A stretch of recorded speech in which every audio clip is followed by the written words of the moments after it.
Mula sa Japan ay patungo na ngayon sa South China Sea ang mga barkong pangdigma ng China, kabilang na dito ang kanilang aircraft carrier na Shandong na nagsasagawa ng flight operation. Abangan ang buong detalye mamaya. At Taiwan, gagayahin umano ang ginagawa ng Pilipinas kung saan pinapakita sa publiko ang mga video ng panghaharas ng China. Abangan din mamaya mga kabayan ang update at actual footage sa patuloy na giyera sa pagitan ng Israel kontra Hamas. Kaya't para malaman ang buong detalye ay tumutok at makinig na mabuti. Simulan na natin.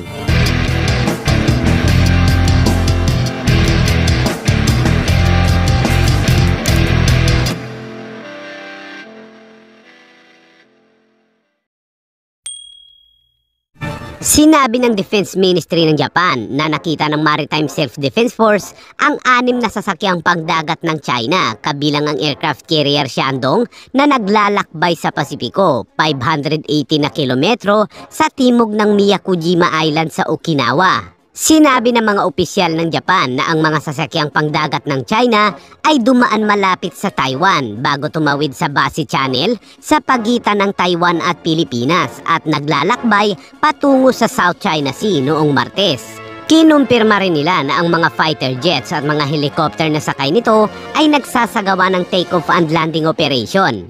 Ang Shandong ay ang unang domestically built carrier ng China at kinumisyon noong December 2019.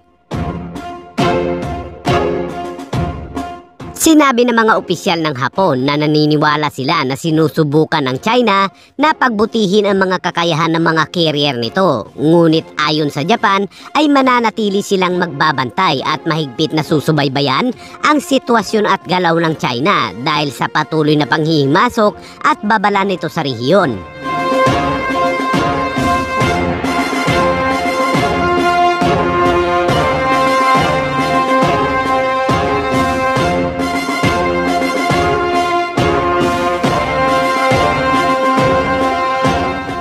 Sa kabila ng mga pagsisikap ng Taiwan, ang pagbabahagi ng impormasyon ay nananatiling hindi sapat. Kailangan ng Taiwan na magpatibay ng mas malinaw at estratehikong paraan ng komunikasyon upang makakuha ng suporta ng publiko at pagyamanin ng pagkakaisa ng rehiyon laban sa paninindigan ng China. Dito ay gagayahin umano ng Taiwan ang Pilipinas kung saan nakakuha ng atensyon ng publiko sa nakalipas na ilang buwan dahil ang tensyon sa pagitan ng Pilipinas at China sa West Philippine Sea ay kinukuhanan ng video at pinapakita sa publiko na pumatok na sa punto. At tulad din ng Japan na naglalabas din ng mga video at ulat ng mga panghihimasok ng China sa exclusive economic zone nito. Ngunit mas malawak ang focus ng Japan kaysa sa Taiwan dahil kasama rin sa mga binabantayan ng Japan ang mga aktibidad ng katabi nitong bansa na Russia. Ayon sa Taiwan, sa ngayon tuwing papasok ang mga barko at eroplano ng China sa kanilang airspace at exclusive economic zone ay magsasagawa sila ng mga babala sa radyo, kukuha ng video at susubaybayan din ng kanilang mga missile system at kaagad na ipaalam sa publiko dahil ang mga ulat ay napatunayang napakahalagang malaman ng pangdaigdigang publiko ang tungkol sa mga panggigipit ng China. Sa ngayon ay patuloy at tulong-tulong ang Taiwan, South Korea at Japan sa pagsubaybay sa mga sasakyang panghimpapawid at pangdagat ng China.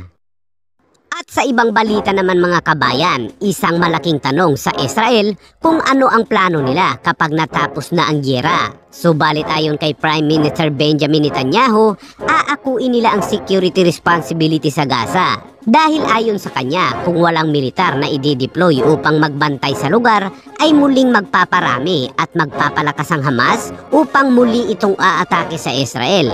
Pero ayon sa Amerika, ito ay isang pagkakamali kung ganun ang plano ng Israel.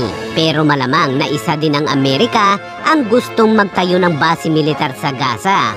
Samantala ipinakita naman ng Israel Defense Forces o IDF ang isang daanan papasok sa tunnel ng Hamas.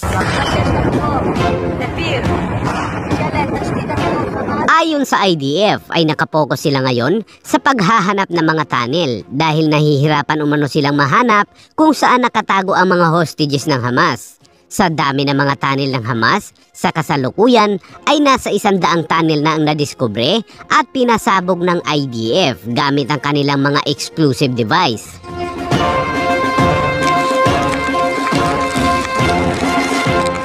Habang abala ang IDF sa paghahanap ng mga tunnel, ay tuloy-tuloy pa rin ang isinasagawang airstrike ng Israel Air Force sa mga gusaling ginagamit ng Hamas, tulad na lamang nitong establishment kung saan natagpuan ng IDF ang rocket launching system ng Hamas. מצאנו פה עמדה של שיגור של רקטות, כנראה מחולק לשתיים של 5 ו-5, אפשר לראות כאן כל הרקטות כבר נורו, מכוונים לכיוון צפון. Ganito rin karami ang mga armas at pampasabog na narecover ng IDF sa mga gusali at tunnel ng Hamas. Samantala dumating naman ang mga Panther vehicle ng Israel sa Gaza upang maghatid ng mga bala, medical equipment, pagkain at mga advanced na kagamitang gagamitin sa ground operation.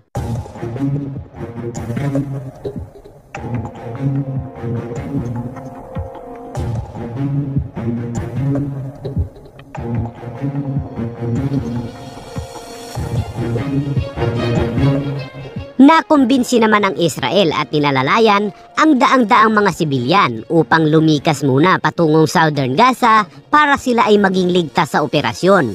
Ito naman ang video kung saan nagsasalita ang Palestinian spokesperson ay bigla na lamang may nag-interrupt sa likod at sinabing mabuting tagapagbantay ang Hamas. Wa inna Allah ala nasrihim laqadir. Ya Hamas, ashkiki la Allah ya Hamas. Hasbunallah wa ni'mal wakeel. At panoorin pa natin mga kabayan ang ilan pang mga actual video sa ground operation sa Gaza. אני עדיין בשטח, מתמודד לך צפונה, מוכן כאן על האות שלך.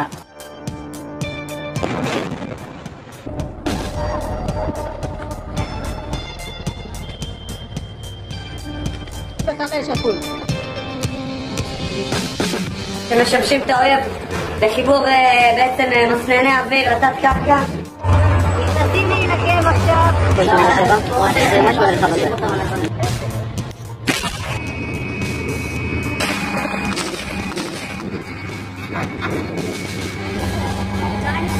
לפי דעתי אילה יורד קשה.